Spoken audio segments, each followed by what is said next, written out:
Sa umagahan, ngumiti ang anak kong babae at sinabi, "Pero may sorpresa ako para sa'yo." Inabot niya sa akin ang isang sobre, at sa loob ay ang utang ng asawa niya na 20 milyon. Kailangang mabayaran ito sa lunes. Ay, dagdag niya ng malamig. Nang tumanggi ako, ibinuhos sa akin ng anak ko ang mainit na kape, at sumigaw ang asawa niya, "Umalis ka rito." Isang oras ang lumipas, dumating ang mga pulis. Pero yun pa lang ang simula ng paghihiganti na magwawasak sa buhay nila magpakailanman. Bago tayo magpatuloy, pakikalmahan ninyong mag-subscribe sa channel at isula sa comments kung anong oras na riyan sa inyo ngayon.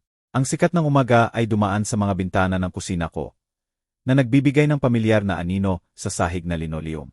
Umusok ang aking tasa ng kape, habang binubuklat ko ang isa pang pahina ng dyaryo.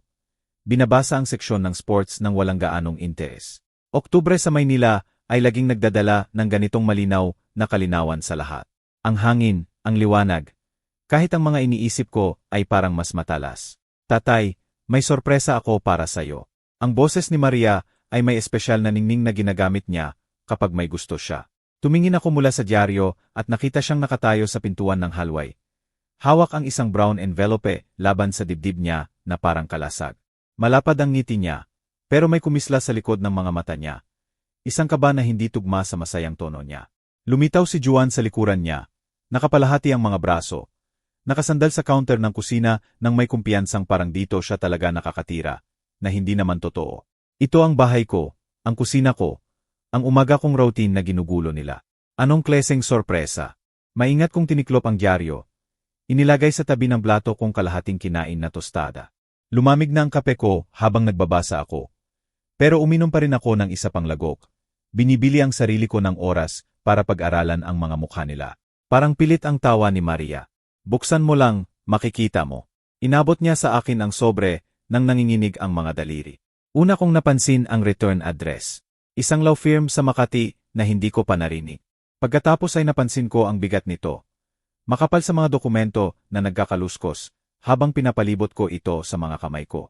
"Signa, Jess." Ang boses ni Juan ay parang talim na humati sa katahimikan ng umaga. "Matagal na kaming naghihintay na ibahagi ito sa'yo." Madaling napunit ang sobre sa tahi. Lumipad ang mga papel sa ibabaw ng mesa ko sa umagahan. Opisyal na letterhead, mga numero sa maayos na kolumn, mga pirma na hindi ko kilala. Gumalaw ang mga mata ko mula pahina hanggang pahina. Sinusubukang intindihin kung ano ang nakikita ko. Mga statement ng credit card, dokumento ng utang, resibo mula sa kasino, lahat may pangalan ko. Lahat nagpapakita ng balanse na nakakapanginig ng dibdib. Ano itong kalokohan na ito? Mas matalas ang mga salita ko kaysa inaasahan ko. Pero nanginginig na ang tasa ng kape sa kamay ko. At inilagay ko ito bago ko pa mabuhos. "Iyan ang mga utang mo, tatay." Nawala ang peking tamis sa boses ni Maria.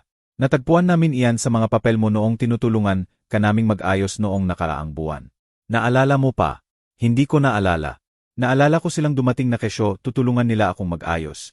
Pinaghalughog ang mga drawer ng desk ko at feeling cabinet habang naghahanda ako ng tanghalian nila. Pero tiyak na hindi ko naalala na nag-sign up ako ng 20 milyon na utang sa sugal. Hindi pa ako nakapunta kahit kailan sa kasino sa buhay ko. Pinahalumbaba ko ang mga papel. Binabasa ang mga petsa at lokasyon. Macau, Las Vegas, mga riverboat casino sa probinsya na hindi ko pa narinig, lalong hindi napuntahan. Lumapit si Juan sa mesa. Biglang nakakatakot ang presensya niya sa sarili kong kusina. "Hindi na ganoon kagaling ang memorya mo ngayon." "Ano?"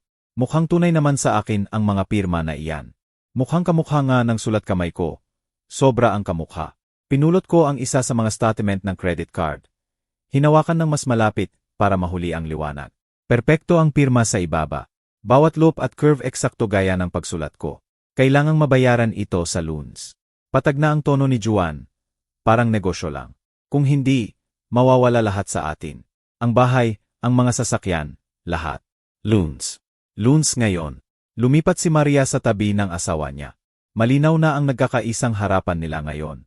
"Hindi natin dapat hahayaan yon, tatay. Wala na kaming ibang matitirhan." Tumingin ako sa anak kong babae, 35 taong gulang. Nakatayo sa kusina ko na nagsisimula ng mamuo ang luha sa mga mata. Hawak ang mga dokumentong magwawasak sa lahat ng pinaghirapan ko. Ang parehong anak na pinalaki kong mag-isa pagkamatay ng nanay niya. Pinag-aral sa kolehiyo. Tinulungan sa kasal. sinuportahan sa iba't ibang pagkabigo sa trabaho ni Juan. Ang parehong anak na ngayon ay nakatingin sa akin na parang ako ang problema. Hindi ko pinirmahan ito. Mas tahimik ang boses ko kaysa kanina, pero matatag. May nag-forge ng pangalan ko. Sino naman ang gagawa noon? Nagsimula ng tumulo ang luha ni Maria. Sino pa ang may access sa personal na impormasyon mo? Sino pa ang nakakaalam ng social security number mo? Apelido ng nanay mo? Lahat ng security question. Nakabitin sa hangin ang implikasyon sa pagitan natin na parang uso. Gumalaw si Juan, at nahuli ko ang kasiyahan sa mga mata niya bago siya tumingin sa ibang direksyon. Kailangan nating ayusin ito ng magkasama. Patuloy ni Maria, inabot ang kamay ko sa ibabaw ng mesa bilang pamilya. Pero una, kailangang bayaran ang mga utang na ito bago nila kunin ang bahay. Hinila ko ang kamay ko palayo sa kanya at dahan-dahang tumayo. Nagrereklamo ang mga kasukasuan ko sa biglang galaw. Naggalat ang mga papel nang itinulak ko ang upuan ko palayo sa mesa. Gumagawa ng gulo ng mga peking pangako at forged na pirma sa ibabaw kung saan ako kumakain ng almusal tuwing umaga sa loob ng 30 taon. Hindi pa tapos ito, sabi ko. Tumingin kay Maria kay Juan at pabalik ulit. Malayo pa. Mas mabilis na ang luha ni Maria ngayon. Tumutulo sa pisngi niya sa perpektong timing. Tatay, please. Pamilya tayo. Paano mo pa maitatanong ito? Lumibot siya sa mesa papunta sa akin. Nakalahad ang mga kamay na parang lumalapit sa sugatang hayo. Isipin mo ang lahat ng pinagdaanan natin ng magkasama. Libing ni nanay, kasal ko. Lahat ng beses na sinabi mong pamilya muna. Hindi nagfo-forge ng pirma ang pamilya. Nanatili akong nakatayo. Pinapanatili ang mesa sa pagitan natin. Hindi gumagawa ng peking utang ang pamilya. Itinulak ni Juan ang sarili mula sa counter. Lumapit hanggang harang siya sa pintuan ng kusina. Teka lang, Jess. Legal at binding ang mga dokumentong iyan. Pirma mo, social security number mo, responsibilidad mo. Responsibilidad ko. Walang kasiyahan ang tawa ko. Hindi pa ako nagsugal kahit isang araw sa buhay ko. Tanungin mo ang sinumang kakilala ko. Nagbabago ang tao. Pinunasan ni Maria ang ilong niya sa likod ng kamay. Isang galaw na masakit na nagpaalala sa akin noong 7 taong gulang siya at nagkasugat sa tuhod. Baka nakalimutan mo na. Baka dahil sa stress ng mag-isang pamumuhay. Paghawak ng lahat ng mag-isa. Hindi ako matanda at ulianin. Mas matigas ang mga salita ko kaysa inaasahan ko. Pero may something sa tono niya. Iyon maingat na modulated na simpatya na nakakakilabot sa balat ko. Lumapit pa si Juan. Tumingin ka sa paligid, matanda. Akala mo ba kaya mo pang hawakan ito magpakailanman? Ang paghahalaman, ang maintenance, pagbabantay sa mga bayarin at papel. Kaya ko pa, talaga. Mas matalas ang boses ni Maria. Kasi natagpuan namin ang mga dokumentong ito na nakahalo sa insurance papers mo, tax returns mo. Kung talagang nasa kontrol mo ang lahat, hindi mo ba napansin ang 20 milyon na utang? May punto siya, at alam niya iyon. Nasa drawer ng desk ko ang mga papel. Maayos na nakafile sa pagitan ng homeowners policy ko at 1,040 noong nakaraang taon. May sinadyang naglagay nito roon. Hinhalo ng perpekto na kahit ako ay maaring hindi napansin sa mabilis na paghahanap. Sinusubukan ka naming tulungan, sabi ni Juan. Ang boses niya ay naging makatuwiran na tono na ginagamit kapag nagpapaliwanag sa bata. Pinag-usapan ito ni Maria at ako ng ilang linggo bago namin ibinigay sa'yo. Pwede sana naming hayaang dumating ang mga kolektor. Kunin nila ang bahay. Pero gusto naming bigyan ka ng pagkakataon na ayusin ito ng tama.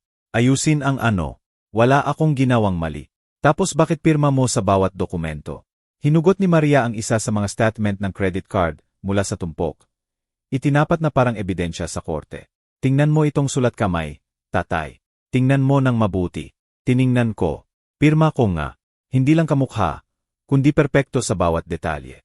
Ang paraan ng pagtuldok ko sa mga ay, ang bahagyang pataas na slant ng mga letra ko. Kahit ang bahagyang nahuli ng panulat sa papel kung saan palagi akong masyadong dinidiin. Kahit sino ay maaring matutong gayahin ang pirma. Sabi ko, pero kulang sa conviction ang boses ko. Sa 37 na iba't ibang lugar. Hinugot ni Juan ang isa pang bungkos ng papel. Mga aplikasyon sa credit, dokumento ng utang, casino markers, lahat pinirmahan sa nakalipas na 6 na buwan. Akala mo ba may sumunod sa iyo ng kalahating taon? Nagfo-forge ng pangalan mo sa utang sa sugal. Lumapit si Maria, napalitan ng mas matigas ang luha niya. Hindi kami humihingi na umamin ka ng kahit ano. Hinihingi namin na panagutan mo. Umiiral ang mga utang na ito.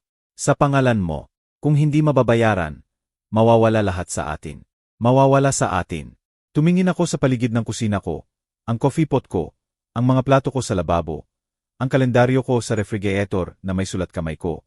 Nagmamarka ng appointment sa doktor at listahan sa grocery. Ito ang bahay ko. Technically, hindi umabot sa mga mata ang ngiti ni Juan. Pero si Maria ay tumutulong sa mga gastusin ng ilang buwan na. Ang buwis sa ari-arian noong nakaraang tagsibol. Naalala mo ba ang bagong bubong noong Agosto? May resibo siya para sa lahat ng iyon. Naalala ko. Pinilit ni Maria na tumulong nang binanggit ko ang tax bill. Sabi niya iyon ang pinakakaunti na magagawa niya pagkatapos ng lahat ng ibinigay ko sa kanya sa mga nakaraang taon. Ideya rin niya ang pagkukumpuni ng bubong. Sabi niya nag-alala siya na nakatira ako sa leaky na shingles. Bukod pa roon, dagdag ni Maria, bumaba ang boses niya hanggang bulong lang. Saan kami pupunta kung kunin nila ang bahay? 3 buwan nang walang trabaho si Juan. Dito kami tumitira kasi wala na talaga kaming ibang mapupuntahan. Balita yon sa akin. Mas madalas nga silang bumisita kamakailan. Pero akala ko gusto lang ni Maria na makasama ang matandang tatay niya. Hindi ko alam na kailangan na nila talaga kaysa gusto. Kung hindi mo babayaran ang mga utang na ito, patuloy ni Juan, pupuntahan ng mga kreditor ang anumang asset na makikita nila. Ang bahay, ang mga sasakyan, kahit ang alahas ni Maria. Mawawala lahat. Tapos ano? Lahat tayo ay nakatira sa isang shelter sa downtown, habang hinahati-hati ng mga abogado ang natitira. Lumubog si Maria sa isa sa mga upuan sa kusina. Inilibing ang mukha sa mga kamay. Hindi ko akalain na mangyayari ito. Akala ko kaya natin itong hawakan bilang pamilya. Magkasamang mag-ayos ng solusyon. Pero kung itatanggi mo ang responsibilidad sa sarili mong gawain, hindi ko gawain yon. Pero kahit sinabi ko yon, gumapang ang duda sa boses ko. Masyadong perpekto ang mga pirma. Masyadong consistent sa napakaraming dokumento. At tama si Maria sa isang bagay. Kung may nagfo-forge ng pangalan ko, bakit gagawin nilang utang sa sugal? Bakit hindi isang bagay na mas kumikita tulad ng bank loan o investment accounts? Kailangan natin ng solusyon, sabi ni Juan. Bumalik sa business-like na tono ang boses niya. Ngayon, bago magsimulang tumawag ang mga kreditor, kumaluskos ang upuan ni Maria laban sa linoleum nang bigla siyang tumayo. Nagbago ang mukha niya mula sa desperadong umiyak tungo sa bagay na hindi ko pa nakita noon. Malamig, kalkuladong galit. Alam mo ba, tapos na ako dito. Parang latay ang boses niya. Sinubukan naming maging makatuwiran. Sinubukan naming magpaliwanag. Pero masyado kang makasarili para magmalasakit sa iba maliban sa sarili mo. Lumapit siya sa coffee pot. Matatalim at pabigla-bigla ang galaw niya. 35 taon akong anak mo. 35 taon ng pagditiis sa matigas at self-righteous na ugali mo. Maria, pakalmahin mo. Pero may something sa postura niya na nagpabalik sa akin ng isang hakbang. Pakalmahin mo. Umikot siya, hawak ang coffee pot. Umuusok pa ang salamin na karef. Hindi makahanap ng trabaho ang asawa ko. Malapit na kaming mawala ng lahat. At nakaupo ka riyan na parang wala kang kasalanan sa kahit ano. Mainit pa ang kape. Nakikita ko itong umuusok. Halos maramdaman ko ang init na nagmumula rito, habang hawak niya ito sa level ng dibdib. Mapuputi ang knuckles niya sa hawakan. Pinalaki kitang mas mabuti kaysa rito. Sabi ko ng tahimik. Pinalaki mo akong linisin ang mga gulo mo. Sumabog ang mga salita mula sa kanya, at biglang gumalaw ang coffee pot. Umikot sa hangin sa perpektong trajectory patungo sa dibdib ko.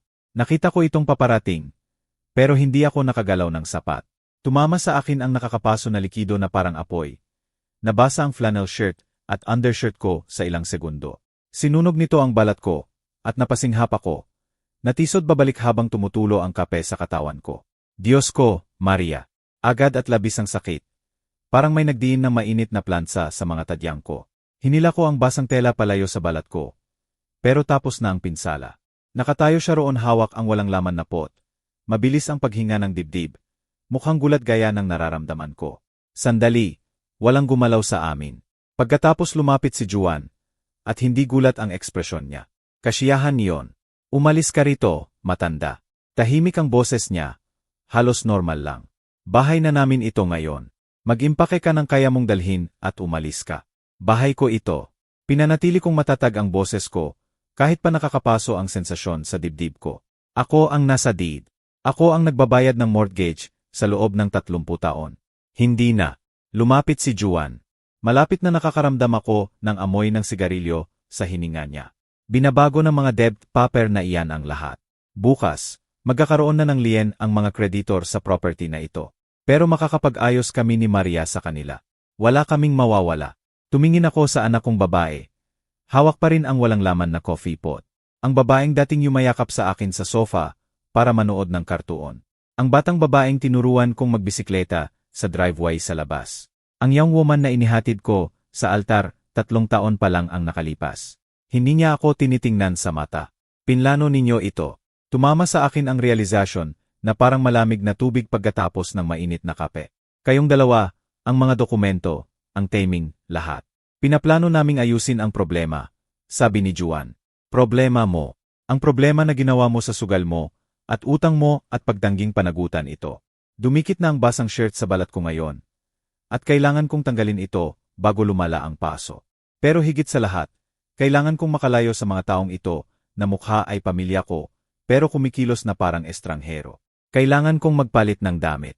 Nagsimula akong maglakad patungo sa halway. Pero gumalaw si Juan para harangan ang daan ko. 5 minuto, sabi niya. Mag-impake ng magaan. Ipapadala namin ang mga gamit mo mamaya kung gusto namin. Tiningnan ko siya sa mata, ang lalaking tinanggap ko sa bahay ko. Pinakain sa mesa ko. Tinulungang makahanap ng trabaho nang paulit-ulit siyang natanggal. Tabi ka. May something sa tono ko na siguro nagpakumbinsi sa kanya na hindi ako urong kaya siya umusod. Pero nararamdaman ko siyang nakatingin habang naglalakad ako patungo sa kwarto ko. Nararamdaman ko rin ang mga mata ni Maria na sumusunod sa akin. Mas mahaba ang halway kaysa karaniwan. At bawat hakbang ay nagdadala ng bagong alon ng sakit sa sinunog na dibdib ko. Sa likuran ko, narinig ko ang mahinang boses. Si Juan at Maria na nag-uusap ng mabilis na bulong. Pero hindi ko maunawaan ang mga salita. Sarado ang pintuan ng kwarto ko ng malambot na click. At sa unang pagkakataon ngayong umaga, mag-isa ako. Maingat kong tinanggal ang basang shirt na may kape. Napapangiwi habang hinihila ang tela palayo sa balat ko. Hindi masyadong malalim ang paso. Pero takpan nito ang halos buong dibdib at upper abdomen ko ng galit na pulang patch. Sa salamin sa ibabaw ng dresser ko, mukha akong kung ano ako. Isang 65 taong gulang na lalaki, nakatatraydor lang ng mga taong pinagkakatiwalaan niya. Pero malinaw ang mga mata ko, at matatag ang mga kamay ko habang inaabot ko ang malinis na shirt.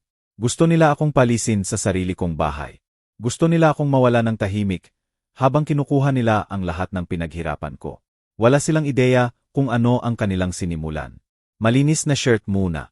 Malamig sa sinunog na balat ko ang puting koton, habang maingat kong binubutons ito. Iniiwasan ang malambot na parte kung saan gumawa ng trabaho ang kape ni Maria. Gumagalaw ang mga kamay ko nang may practice na kahusayan. Kahit pa may nanginginig na galit sa loob nila. 30 taon ng pagbibihis para sa trabaho, tuwing umaga ang nagtanim ng routine ng malalim sa muscle memory ko. Bumaba ang maleta mula sa closet shelf nang malakas na tunog na parang sobrang lakas sa tahimik na kwarto. Naririnig ko pa rin ang boses nila mula sa kusina. Mas mahina na ngayon, pero urgent, pinaplano ang susunod na galaw nila. Marahil hinahati-hati ang mga ari-arian ko na parang patay na ako. Sa maleta ay nilagay ko ang 3 araw na damit, ang mga bote ng gamot ko mula sa banyo, at ang brown folder na itinatago ko sa drawer ng desk ko, ang mahahalagang papel na hindi pa nila natagpuan, property deed, insurance documents, birth certificate, ang will na isinulat ko pagkatapos ng kasal ni Maria. Lahat na nagpapatunay na bahay ko ito, hindi sa kanila. 10,000 ang laman ng wallet ko sa cash. Hindi masyado, pero sapat hanggang maayos ko ang susunod. Malambing na kumaluskos ang mga susi ng sasakyan, habang isinilid ko ito sa bulsa kasama ang phone ko. 10 minuto. Iyon lang ang oras na binigay ko sa sarili ko, bago isinara ang maleta, at nagpunta sa back door. Hindi ko maaring risk ang isa pang confrontation sa hallway. Hindi kapag maaring magdesisyon si Juan na hindi na sapat ang mga salita. Matatalim na parang talim ang hangin ng umaga ng Oktubre sa shirt ko. Matalas at malinis pagkatapos ng nakakasakal na atmosphere sa loob. Nagrereklamo ang sinunog na dibdib ko sa lamig. Pero nagpatuloy ako sa paglalakad sa backyard, patungo sa fence line na naghihiwalay sa property ko kay Roberto. 15 taon nang nakatira si Roberto Santos sa tabi. Mula nang magretiro siya sa pagtuturo ng kasaysayan sa high school. Marami kaming pinag-usapan sa ibabaw ng bakod na iyan tungkol sa basketball, tungkol sa panahon, tungkol sa steady decline ng neighborhood mula nang lumipat ang mga younger families. Pero hindi pa ako nag-impose sa kanya noon. Hindi pa ako dumating sa pintuan niya na mukhang refugee mula sa sarili kong buhay. Nakaon ang ilaw sa kusina niya. Nakikita ko siya sa bintana, nagbabasa ng parang dyaryo habang hawak ang tasa ng kape. Normal na routine sa umaga. Ang klase na tinatamasa ko mismo mas maaga pa kanina. Kumatok ako sa backdoor niya. Sinusubukang gawing casual kaysa desperado. Binuksan ito ni Roberto. Suot ang asul na terry cloth robe at ekspresyon ng pag-aalala na lumalim nang makita niya ng maayos ang mukha ko. Jess, anong nangyari? Mukha kang nakakita ng multo. Mas masama pa roon, inilipat ko ang maleta sa kabilang kamay. Nararamdaman ang bigat ng lahat ng nakuhang gamit ko. May pabor na hihingin ako kung okay lang. Pwede ba akong pumasok ng ilang minuto? Agad siyang umatras. Kinawayan akong pumasok ng may parehong hospitality na ipinakita niya tuwing humihiram ako ng tuol o nagbabalik ng hiniram na libro. Mainit ang kusina niya at amoy bakon. Ang klase ng komportableng umaga na nawala ko sa pagitan ng sobre ni Maria at pag-atake niya ng kape. Maupo ka, maupo ka. Itinuro niya ang maliit na mesa malapit sa bintana niya. Gusto mo ba ng kape? May makakain. Maganda ang kape. Inilagay ko ang maleta sa tabi ng upuan ko at dahan-dahang umupo. Sinusubukang hindi mapangiwi habang hinila ang paso laban sa shirt ko. May kwento akong sasabihin sa'yo, Roberto. Hindi maganda. Ibinuhos niya ang kape sa mug na may faded na logo ng isang basketball team at inilagay sa harap ko bago umupo sa kabilang upuan. Nakikinig ako. Saan magsisimula? Sa traidor ng umagang ito o sa pattern na dapat ko nang nakita ilang taon na ang nakalipas? 4 na taon na ang nakalipas. Tinanggap ko sina Maria at Juan nang sabihin nilang kailangan nila ng tulong para makabangon ulit. Kakaiba ang mga salita sa bibig ko. Parang pag-amin sa krimen na hindi ko alam na ginagawa ko. Pinakamalaking pagkakamali ko ever. Bahagyang tumaas ang kilay ni Roberto. Pero hindi niya ako pinutol. Magandang ugali ng guro, marahil. Hayaan ang estudyante na magkwento sa sarili niyang pace. Akala ko tumutulong ako sa pamilya. Uminom ako ng kape. Nagpapasalamat sa init na kumalat sa dibdib ko. Lumalabas na nag-enable ako sa 2 tao na nakakakita sa akin na wala ng iba kundi walking bank account. Lumapit si Roberto sa upuan niya. Nakalimutan ang kape. Anong klaseng tulong ang pinag-uusapan natin? Nagsimula sa maliit. Tumawag si Maria. Sabi na walan na naman ng trabaho si Juan. Hindi nila mabayaran ang upa. Pwede ba silang tumira sa spare room ko ng 1 buwan? Hanggang makahanap siya ng bago. Tumingin ako sa kape ko. Nakikita ang refleksyon ng sarili kong katangahan. 1 buwan naging 6. 6 na buwan naging 4 na taon. At hindi kailanman nakahanap ng trabaho si Juan. Nakakahanap siya. Natatanggal din. 3 iba't ibang trabaho sa unang taon pa lang. Palaging kasalanan ng iba.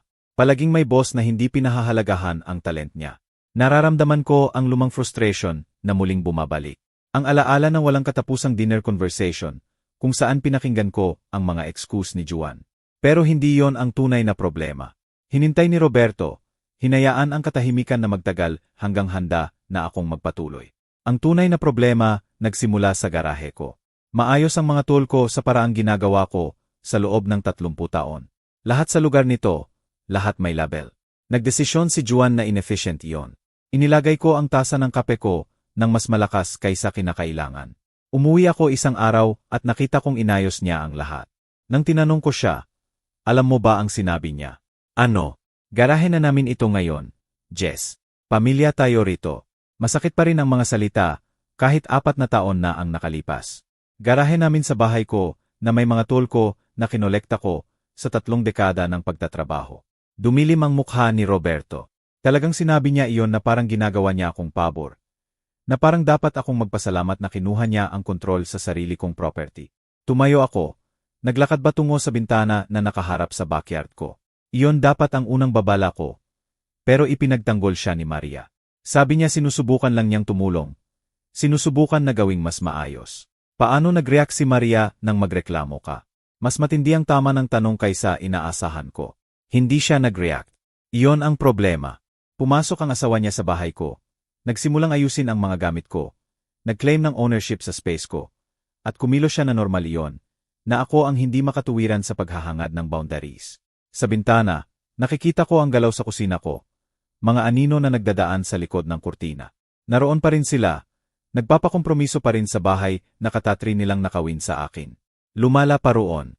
Bumalik ako kay Roberto, na pinapanood ako ng may focus attention na marahil ibinibigay niya sa mga estudyante niya kapag nahihirapan sa difficult concept.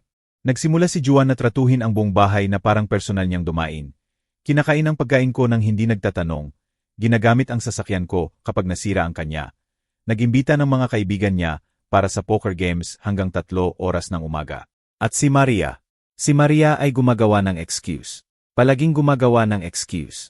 Lumalabas na ngayon ang lumang galit. 4 na taon ng suppressed frustration. Sa wakas ay nakakahanap ng outlet. Nang magreklamo ako sa ingay, sabi niya masyado akong sensitive. Nang mag-object ako sa pag-inom ng mga kaibigan niya ng beer ko, sabi niya makasarili ako. Nang magdala siya ng stray dogs nang hindi nagtatanong, sabi niya walang puso ako. Umiling-iling si Roberto ng dahan-dahan.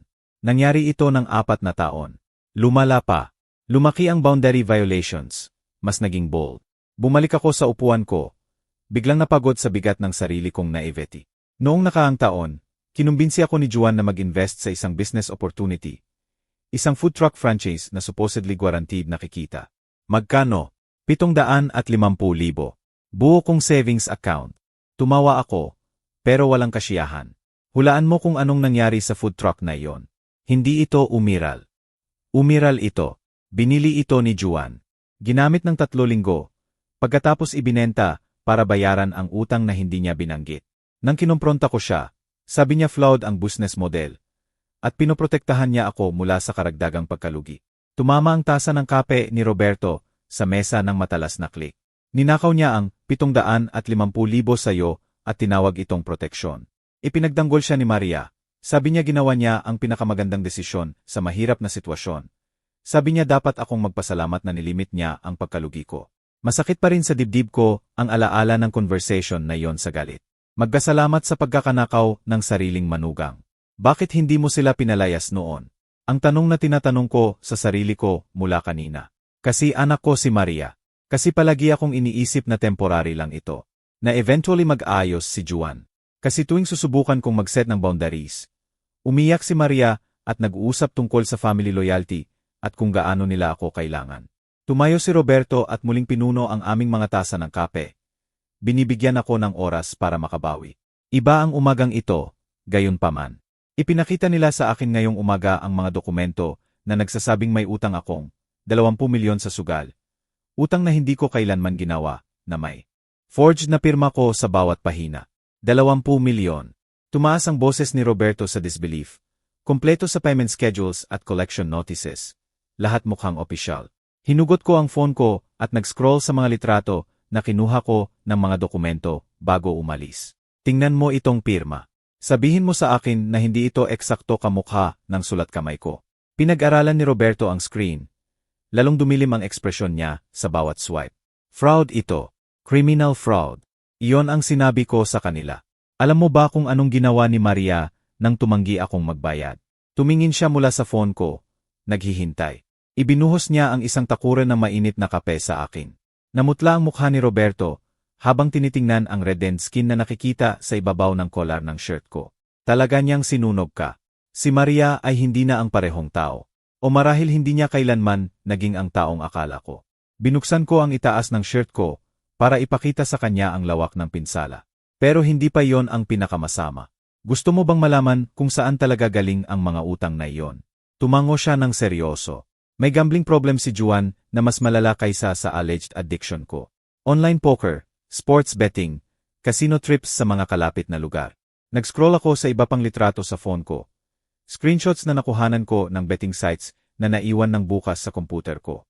Ginagamit niya ang internet ko, credit card ko, kahit social security number ko para gumawa ng accounts. Paano mo nalaman lahat ito?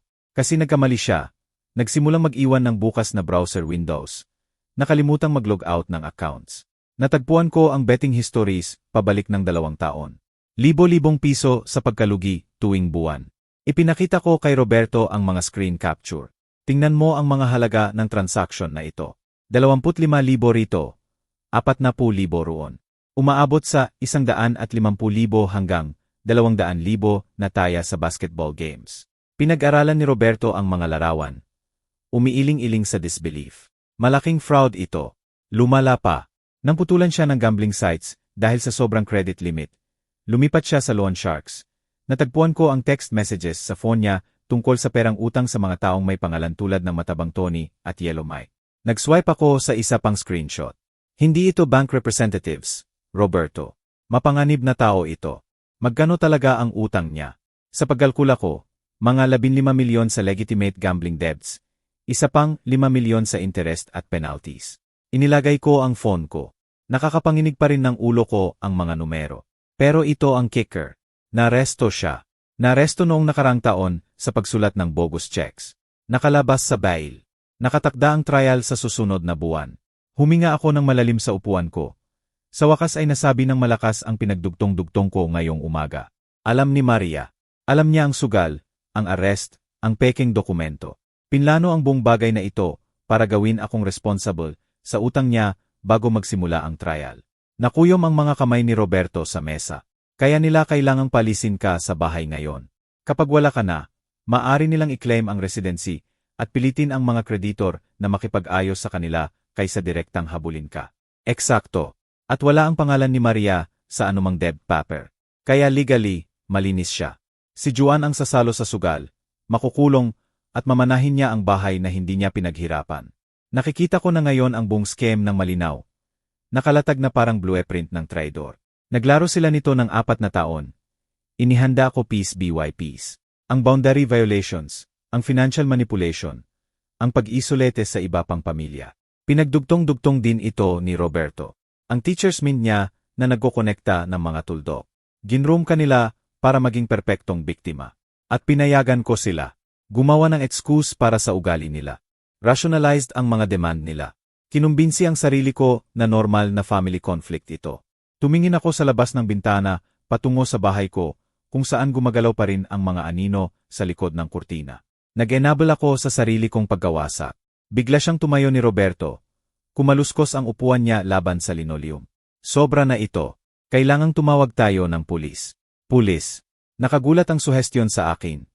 Kahit pa dapat obvious iyon. Hindi ko alam kung handa na ako roon. Handa.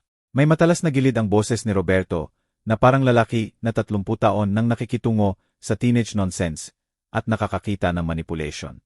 Jess, identity theft, fraud, assault, at attempted extortion ang ginawa nila. Ibinuhos ng anak mo ang nakakapaso na kape sa iyo ngayong umaga.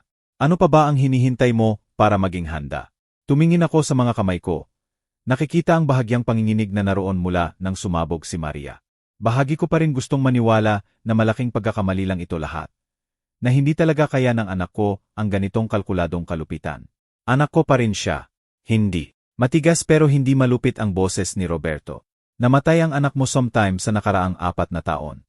Ang babaeng nakatira sa bahay mo ay kriminal na may parehong DNA mo. Lumipat siya sa phone na nakakabit sa dingding ng kusina niya.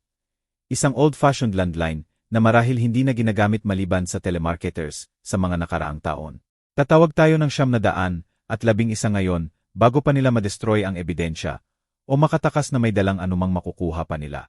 Gusto kong makipagtalo, gustong makahanap ng dahilan para i-delay. Iwasan ang final acknowledgement na naging kaaway ko ang pamilya ko. Pero tama si Roberto. Ang Jesse Fischer na nagpalaki kay Maria ng may pagmamahal at pasensya ay wala na. Nawasak ng lubusan na parang si Juan ang nagbuhos ng kape na iyon. Tawagan mo. Tumama ang kamay ni Roberto sa mesa ng kusina. Nagpalundag sa parehong tasa ng kape. Criminal behavior ito, Jess, hindi family drama, mga krimen, maraming felony. Tumingin ako sa phone na nakakabit sa dingding niya. Iyon old-fashioned landline na may coiled cord at rotary-style handset. Napakasimpleng device para kumatawan sa napakalaking desisyon. Alam kong tama ka. Mas tahimik ang boses ko kaysa inaasahan ko. Anak ko pa rin siya. Hindi. Tumayo si Roberto. Puno ng teacher's authority ang kwarto. Hindi ibubuhos ng anak mo ang nakakapaso na kape sa tatay niya. Hindi magfo-forge ng legal documents ang anak mo para nakawin ang bahay mo. Ang babae sa kusina mo ngayon ay kriminal na may parehong DNA mo. Lumipat siya sa phone. Itinaas ang handset at inabot sa akin. Inatake kanila sa sarili mong tahanan. Fraud, identity theft, extortion ang ginawa nila. Kung hindi ka tatawag ng pulis ngayon, madedestroy nila ang natitirang ebidensya at mawawala na may dalang lahat ng makakaya nila. Mas mabigat ang handset kaysa dapat nang kinuha ko ito mula sa kamay niya. Paano kung makulong si Maria? Paano kung patayin ka niya sa susunod? Pinutol ni Roberto ang hesitation ko na parang scalpel. Kasi may susunod pa, Jess. Ang mga ganitong tao ay hindi tumitigil sa pag-eskalate hanggang may huminto sa kanila. Tumingin ako sa burn marks na nakikita sa ibabaw ng kolar ng shirt ko. Ang pulang patch kung saan sinunog ng kape ng anak ko ang balat ko. Naroon pa rin ang sakit. Patuloy na palala kung gaano ako lubusang nagkamali sa paghusga sa mga taong pinagkakatiwalaan ko. Tama ka. Itinaas ko ang handset sa tainga ko at dinyal ang 911. 2 ring, pagkatapos kalmado, professional na boses. 911. Ano ang emergency ninyo? Kailangan kong i-report ang domestic assault. Kakaiba ang mga salita sa bibig ko, pero accurate iyon. Inatake ako sa sarili kong tahanan ngayong umaga. Nasugatan ba kayo, sir? Paso ng kape sa dibdib at lig ko. Ibinuhos ng perpetrator ang mainit na kape sa akin habang nag-aaway. Nasa safe location ba kayo ngayon? Nasa bahay ng kapitbahay ko. Ibinigay ko sa kanya ang address ni Roberto. Lalong tumatag ang boses ko sa bawat factual detail. Maaari ba ninyong sabihin sa akin ang tungkol sa taong umatake sa inyo? Anak kong babae, si Maria Santos. Siya at ang asawa niya ay nakatira sa bahay ko. Ipinakita nila sa akin ngayong umaga ang fraudulent debt documents. Hiniling na bayaran ko ang 20 milyon na utang sa sugal na hindi ko ginawa. Nanatiling professionally neutral ang tono ng dispatcher. Nang tumanggi akong magbayad, siya ay naging violent. Nagbanta rin sa akin ang asawa niya. Hiniling na umalis ako sa sarili kong property. Naroon pa ba ang mga perpetrator sa residence ninyo? Paeho sila, Maria Santos at Juan Santos. Maingat kong binaybay ang mga pangalan nila. Binigay ang approximate ages at description. Ipinapadala na ang mga officer sa location ninyo. Maaari ba kayong manatili roon hanggang dumating sila? Tinatayang response time ay 15 hanggang 20 minuto. Kailangan ba ninyo ng medical attention para sa injuries ninyo? Hinawakan ko ang malambot na balat sa lig ko. Hindi ko akalain. Hindi masyadong malala ang paso para sa hospital. Assessin ng officer ang injuries ninyo kapag dumating sila. Pakikalmahan ninyong manatili sa line habang kinokolekta ko ang karagdagang impormasyon. Nagtanong siya tungkol sa armas sa bahay, tungkol sa history ng violence, tungkol sa kung tatakbo sina Maria at Juan kung makakakita sila ng pulis. Sinagot ko ang bawat tanong ng factual hanggang maaari. Nararamdaman ang encouraging presence ni Roberto sa tabi ko. Nang matapos ang tawag, inilagay ko ang handset pabalik sa cradle nang may mas matatag na kamay kaysa kaninang umaga. Ano ang pakiramdam mo? Tanong ni Roberto. Parang katatapos ko lang tumawid sa tulay na hindi ko na maaring balikan. Tumingin ako patungo sa bintana na nakaharap sa bahay ko, kung saan marahil nagpapakompromiso pa rin ang mga taong dating pamilya ko sa mga kwarto na kinawat nila sa akin. Pero tama ba ang ginawa? Tumango si Roberto nang may approval. 20 minuto. Sa tingin mo ba tatakbo sila? Hindi. Sigurado ako rito. Sa ngayon, akala pa rin nila nanalo sila. Akala nila masyado akong mahina para lumaban. Malapit na nilang malaman kung hindi. Ipakita ko sa iyo kung saan ka titira. Inakay ako ni Roberto sa hallway patungo sa maliit na guest room na amoy lavender at lumang libro. Magpakompromiso ka. May oras pa tayo bago dumating ang mga officer. Simple pero welcoming ang kwarto. Single bed na may asol na quilt. Nightstand na may reading lamp. Maliit na dresser na may attached mirror. Walang fancy, pero malinis at mapayapa sa paraang hindi na naranasan ng sarili kong bahay sa mga nakaraang taon. Inilagay ko ang maleta ko sa kama at nagsimulang mag-unpack ng methodical. 3 shirt, underwear, medyas, mga bote ng gamot ko para sa blood pressure at cholesterol. Ang mundane ritual ng pag-aayos ng mga gamit ko ay tumulong na patatagin ang nerves ko pagkatapos ng intensity ng phone call. Maglaan ka ng oras. Lumitaw si Roberto sa pintuan na may bagong tasa ng tsaa. Chamomile. Mabuti sa nerves. Tinanggap ko ang mugnang may pasasalamat. Napansin ang irony. Ilang oras pa lang ang nakalipas. Ginamit na armas ang mainit na inumin laban sa akin. Ngayon ito ay kumakatawan sa comfort at hospitality. Roberto, may itatanong ako sa iyo. Naupo ako sa gilid ng kama. Tinesting ang firmness nito. May kilala ka ba na abogado? Kailangan ko ng legal representation. Naupo siya sa maliit na upuan malapit sa bintana. Thoughtful ang ekspresyon. May kilala akong ilang abogado mula sa aking teaching days. Mga magulang na nagsasanay ng law. Dating estudyante na pumunta sa legal careers. Anong klaseng representation ang iniisip mo? Property law. Para sa simula, kailangang tiyakin ko na hindi maaring i-claim ni na Maria at Juan ang anumang legal right sa bahay ko. Uminom ako ng tsaa, nararamdaman ang init na kumalat sa dibdib ko, kung saan masakit pa rin ang paso ng kape, at marahil family law. Hindi ko alam kung anong nangyayari legally kapag ang anak mo ay gumawa ng assault at fraud laban sa'yo. May criminal aspect din. Hawakan ng prosecutor ang side na iyon. Pero maaring gusto mo ng sariling abogado para protektahan ang interest mo. Hinugot ni Roberto ang phone niya. Nag-scroll sa contacts. Tatawagan ko sila pagkatapos umalis ng pulis. May kilala akong specialist sa elder abuse cases. Elder abuse. Parang sampal ang termino sa akin. Iyon ba ito? Financial exploitation ng senior citizen ng mga pamilya. Physical assault. Jess, eksakto iyon. Mahina pero matigas ang boses niya. At may specific laws na idinisenyo para protektahan ang mga tao sa sitwasyon mo. Inilagay ko ang tsaa at naglakad patungo sa bintana. Tumingin sa yard patungo sa bahay ko. Sarado na ngayon ang kurtina sa kusina. Hinaharang ang view ko sa kung anong ginagawa ni Maria at Juan sa loob. Marahil dinodestroy ang ebidensya, kung may sense sila. Gaano katagal kaya ito? Ang legal process. Depende sa makikita nila kapag nag-search sa bahay. Kung may abogado sina Maria at Juan, kung lalaban sila sa charges o magbliabargain. Huminto siya, nag-iisip maaring buwan.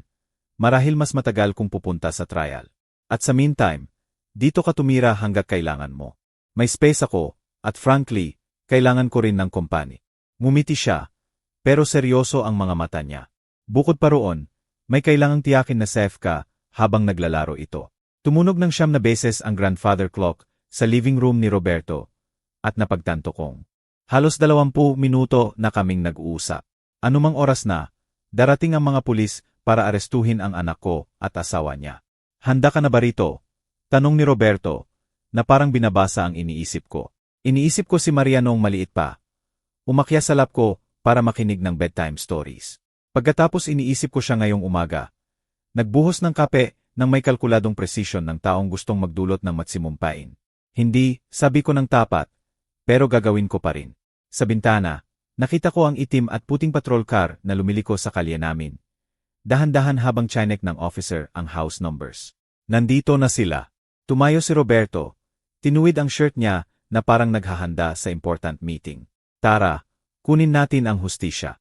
Huminto ang patrol car sa driveway ni Roberto nang may practice kit. Sinusundan ng isa pang squad car na nagposisyon ng strategic sa curb. Lumabas ang 2 officer. Matangkad na babae na may gray streaked hair at mas batang lalaki na gumagalaw ng may controlled alertness ng taong trained sa trouble. Nakilala ko sila sa front door ni Roberto. Matatag na ngayon ang mga kamay ko dahil dumating na ang moment. Mr. Fischer. Inabot ng female officer ang kamay niya. Ako si Officer Martinez. Ito si Officer Chen. Sumagot kami sa domestic assault call ninyo. Salamat sa pagdating.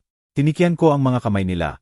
Napansin kung paano agad napunta ang mga mata ni Martinez sa visible burn marks sa lig ko. Maaari ba naming makita ang injuries ninyo, sir? Binuksan ko ang shirt ko ng sapat para ipakita ang paso ng kape sa dibdib ko.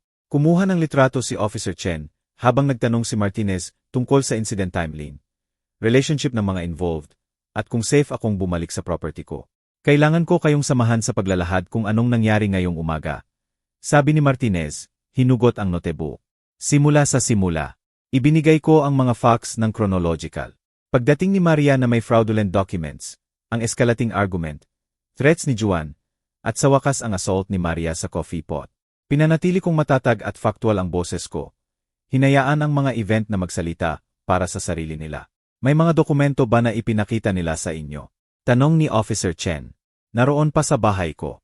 Pinilit akong iwan sila nang tumakas ako rito. Nagpalitan ng tingin sina Martinez at Chen na nagmumungkahi na nahawakan na nila ang similar cases noon. Kailangan naming i-interview ang iba pang parties at i-secure ang anumang ebidensya. Paliwanag ni Martinez. Handang samahan kami sa residence ninyo para ituro ang mga dokumento at bigyan ng access. Siyempre, mas mahaba ang lakad sa yard kaysa karaniwan. Kasama si Roberto sa tabi ko at 2 pulis na nasa gilid namin na parang honor guard. Iba ang hitsura ng bahay ko bigla.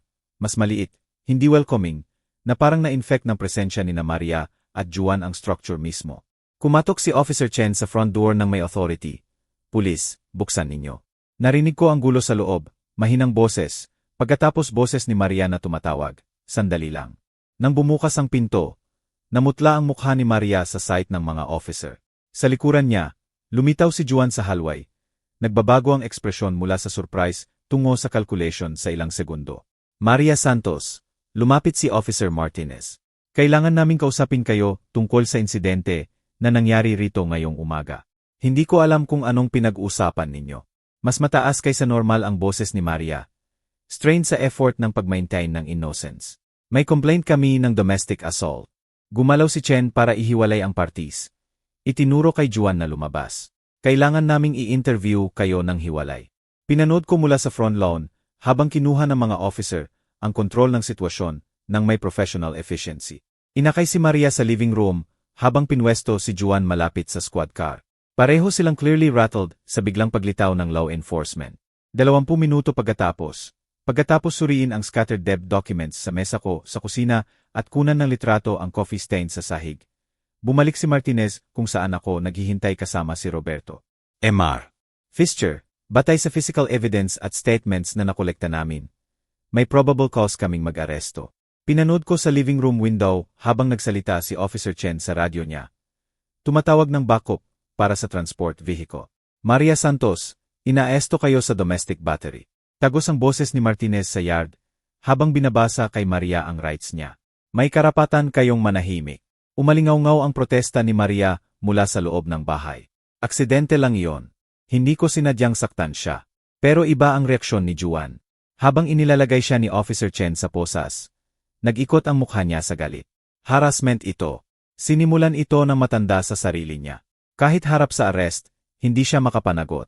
Kahit nahuli ng may forged documents at biktima na may visible injuries. Sinisi niya ang lahat maliban sa sarili niya. Dumating ang transport van sa ilang minuto, at nakatayo ako sa tabi ni Roberto. Pinapanood habang isinakay sina Maria at Juan sa hiwalay na sasakyan. Umiyak na si Maria ngayon. Tumutulo ang maskara sa madilim na guhit sa pisngi niya.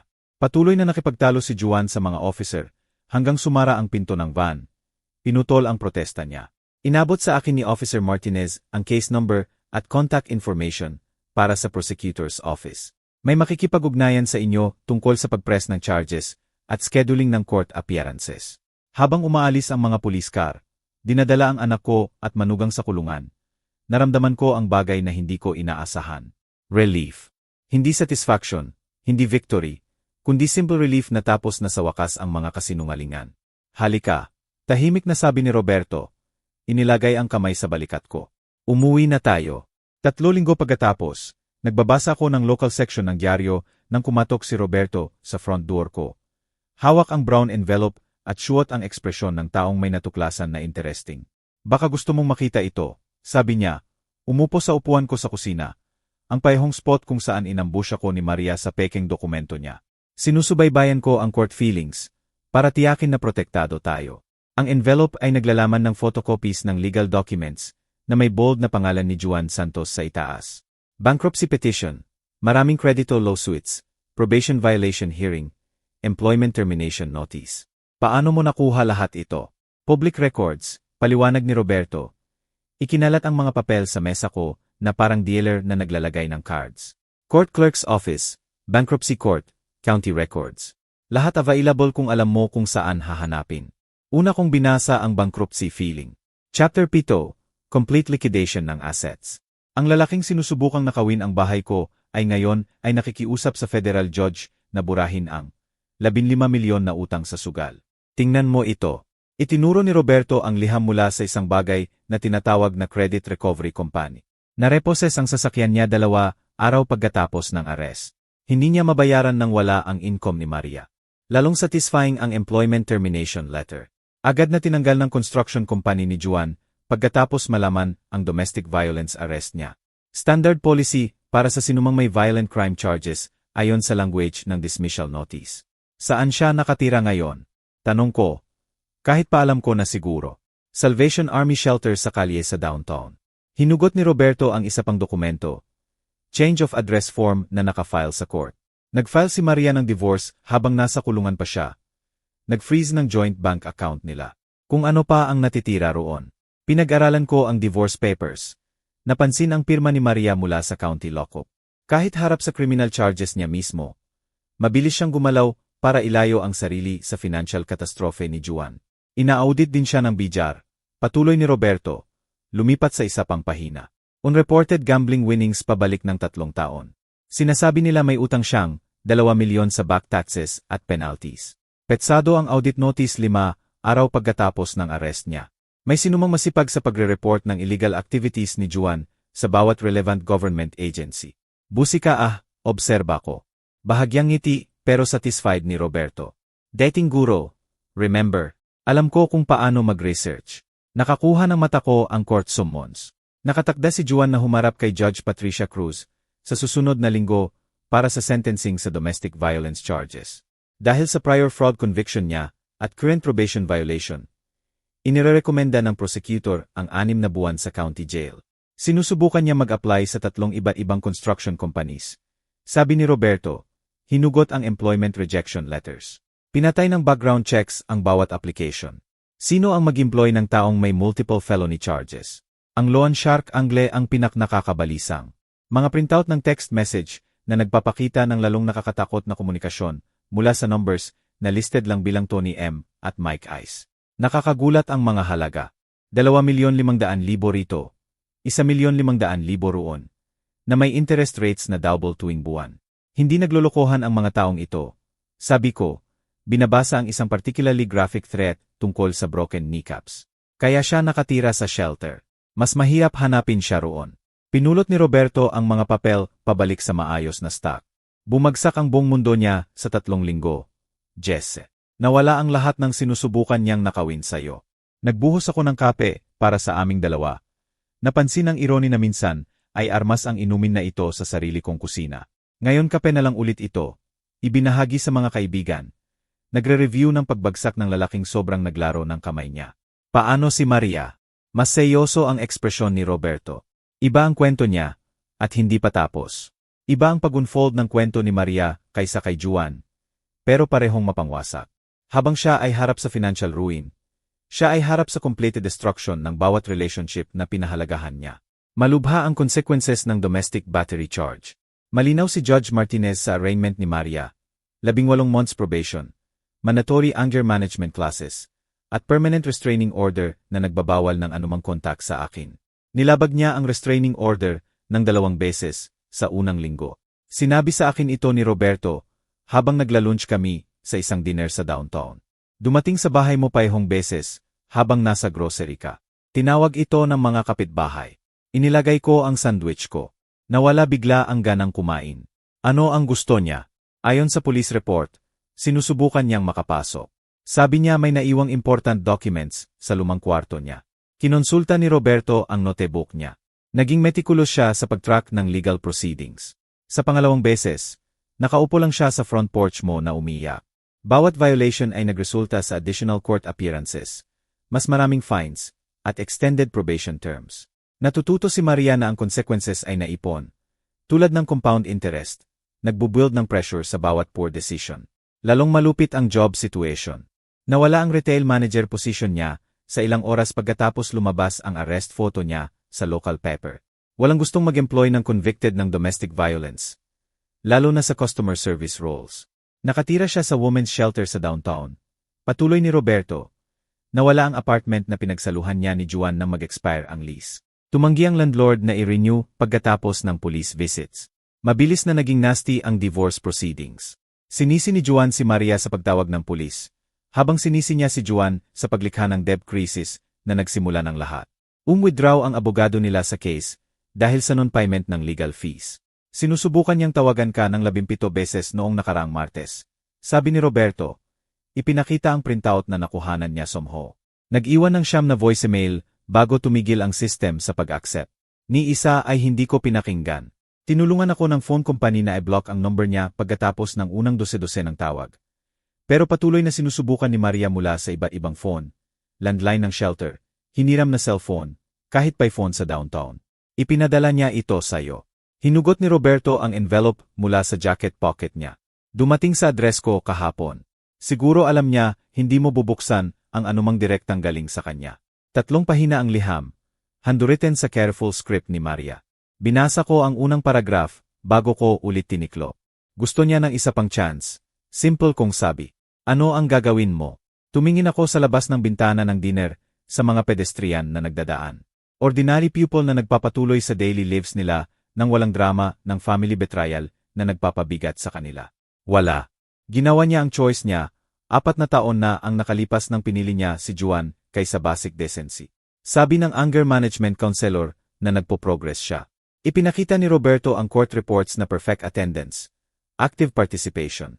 Mabuti para sa kanya. Nagsignal ako sa waitress para sa check namin. Marahil matututo siya ng useful para sa susunod niyang pamilya. Maingat na pinag-aralan ni Roberto ang mukha ko. Talagang tapos ka na sa kanya. Ibinuhos niya ang nakakapaso na kape sa akin para ipagtanggol ang lalaking ninanakaw ang buo kong savings. Binilang ko ang bayad para sa lunch, deliberate at final ang galaw ko. May mga tulay na hindi na maaring maayos kapag nasunog na. Tahimik ang drive pauwi. Pareho kaming nagpo-process ng bigat ng permanent family separation. Habang humihinto kami sa driveway ko, napansin ko ang maliit na bouquet ng flowers na nakatago laban sa front door ko. Daisies at baby's breath, ang klase na dating pinipitas ni Maria sa garden ko noong bata pa siya. Narito ulit siya, obserba ni Roberto. Kinuha ko ang flowers at diretso itinapon sa garbage can sa tabi ng porch ko. Sabihin mo sa akin kung makikipag-ugnayan ulit siya sa'yo. Ipapadala ko sa abogado ko ang isa pang cease and desist letter. Sa loob ng bahay ko, dumaloy ang afternoon light sa malinis na bintana papunta sa furniture na inayos ko ulit ayon sa preference ko kaysa i-accommodate ang unwanted guests. Sa unang pagkakataon sa 4 na taon, tunay na akin ulit ang tahanan ko. Tumunog ang phone habang gumagawa ako ng tsa. Unknown number. Marahil si Maria na tumatawag mula sa isa pang hiniram na phone. Pinabayaan kong tumunog. 1 buwan pagkatapos ng umagang nagbago ng lahat. Naupo ako sa kusina ko na may kape at dyaryo. Sa wakas ay natatamasa ang pareho nang walang takot sa interruption. Iba ang liwanag ng Nobyembre ngayon. Mas malambot, mas golden. Nagbibigay ng pamilyar na anino sa mesa kung saan sinusubukan ni Maria na wasakin ang buhay ko sa peking dokumento. Mahusay ang trabaho ng locksmith. Bagong deadbolts, reinforced door frames, security system na tumutunog tuwing may lumalapit sa bahay. Hindi paranoid precautions ito. Practical safeguards laban sa mga taong napatunayan na ang willingness na lampasan ang anumang boundary. Tumunog ang phone ko at sinagot ko ng walang hesitation. Nakikita ng caller ay ang number na inaasahan ko. Jess, si Margaret ito mula sa Food and Travel Magazine. Handa ka na bang bumalik sa trabaho? Higit pa sa handa. Iniikot ko ang upuan ko patungo sa bintana na naka-overlook sa restored garden ko. Ano ang mayroon ka para sa akin? May 3 bagong restaurant sa isang lungsod. Hiniling ng mga readers ang tungkol sa Vietnamese fusion, farm to table, at isang bagay na tinatawag na deconstructed comfort food. Interested? Ipadala mo sa akin ang details. Hinugot ko ang calendar application ko. Napansin na may satisfaction kung gaano ito walang laman ng family obligations at manufactured crisis. Makakalipad ako sa susunod na linggo. Sa loob ng 30 taon, pinanatili ko ang 2 buhay ng may careful precision. Jess Fischer, ang retired mechanic, ang persona na kilala ng pamilya ko. Modest pension, simple tasks, 1 taong kailangan ng tulong at financial support nila. Pero Jess Fischer, ang restaurant critic, ay iba talaga. Well-traveled, financially independent, na may reputation na binuo sa honest reviews at exacting standards. Kinakailangan ang deception. Palagi nang nagre-resent ang nanay ni Maria sa frequent travel ko. Suspicious na ang pagre-review ng restaurant ay somehow less legitimate kaysa pag-aayos ng makina. Pagkatapos ng kamatayan niya, pinanatili ko ang seket partly mula sa habit at partly mula sa self-protection. Nararamdaman kahit noon na complicated ang relationship ni Maria sa pera. Gaano nakatagal mula sa huling review mo? Tanong ni Margaret. 4 na buwan. Nag-scroll ako sa hidden files ko. Past reviews ng establishments sa iba't ibang lungsod. Nag-personal time ako para hawakan ang family issues. Well, mukhang na-resolve na ang mga issue na iyon. Wala siyang ideya kung gaano ka-akurete ang statement na iyon. Pagkatapos namin mag-hang up, naglakad ako sa bahay ko. Napansin ang mga pagbabago na naipon sa nakaraang buwan. Maayos ulit ang garahe, mga tool ko sa proper places pagkatapos ikalat ng territorial claims ni Juan. Na-strip ng lahat ng traces ng unwanted occupants ang spare bedroom. Bagong pintura, bagong bedding, naibalik ang computer desk ko sa posisyon malapit sa bintana. Sa home office ko, nakatago sa likod ng false panel na ininstall ko ilang taon na ang nakalipas. Naghihintay ang professional files ko sa perfect order. Press credentials, expense reports, correspondence sa editors ng 12 ng major publications. Ang trabaho na tahimik na nag-fund ng comfortable retirement ko, habang iniisip ng pamilya ko na nahihirapan ako sa mechanics pension. Kumatok si Roberto sa back door. Dala ang bote ng wine at suwat ang satisfied expression ng taong may good news. Final court date ngayon, anunsyo niya, umupo sa usual chair niya. Nakuha ni Juan ang 8 buwan sa county. Si Maria naman 2 taon probation plus restitution. Magkano ang restitution? 750,000 para sa documented damages plus court costs. Binuksan ni Roberto ang wine nang may practice na kahusayan. Magpapadala siya sa iyo, buwan-buwan sa susunod na 5 taon. Tinanggap ko ang baso, habang iniisip ang irony. Ang anak na sinusubukang nakawin ang bahay ko, ay magpapadala na ngayon ng check sa akin tuwing buwan. Regular reminder ng trader niya, na na-convert sa practical compensation. Para sa hustisya, iminungkahi ni Roberto, itinaas ang baso.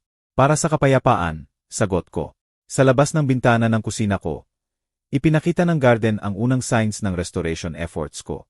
Bagong tanim kung saan dating tinulungan akong magdamit ni Maria. Bagong mulch sa paligid ng mga rosas na minahal ng asawa ko. Ang physical space ay nagpapagaling kasabay ng lahat ng iba. Nagbuzz ang phone ko ng text mula kay Margaret. Naka-attach ang flight details. Naghihintay ang lungsod sa expert opinion mo. Sa unang pagkakataon sa mga buwan, ngumiti ako ng walang reservation. Ang babaeng sinusubukang wasakin ang buhay ko ay harap sa consequences. Ang lalaking sinusubukang nakawin ang tahanan ko ay nasa kulungan. At si Jess Fischer, paihong bersyon niya, ay sa wakas libre na mamuhay ng authentic. Bukas, ibobook ko ang flight na iyon. Ngayong gabi, laplanuhin ko ang ruta ko sa pinaka-promising restaurants ng lungsod. Ganap na naibalik ang appetite ko sa magandang pagkain at honest work. Humupa ang bahay sa paligid ko nang may comfortable sounds ng tahanan. Ang refrigerator na humihina. Ang head na nag-click on. Ang grandfather clock na nagmamarka ng oras na buo kong akin. Perpekto. Kung gusto ninyo ang kwentong ito, pakikalmahan ninyong i-like ang video na ito, mag-subscribe sa channel, at ibahagi ang inyong impressions sa kwentong ito sa comments. Para makinig sa susunod na kwento, i-click ang box sa kaliwa. Salamat sa panonood.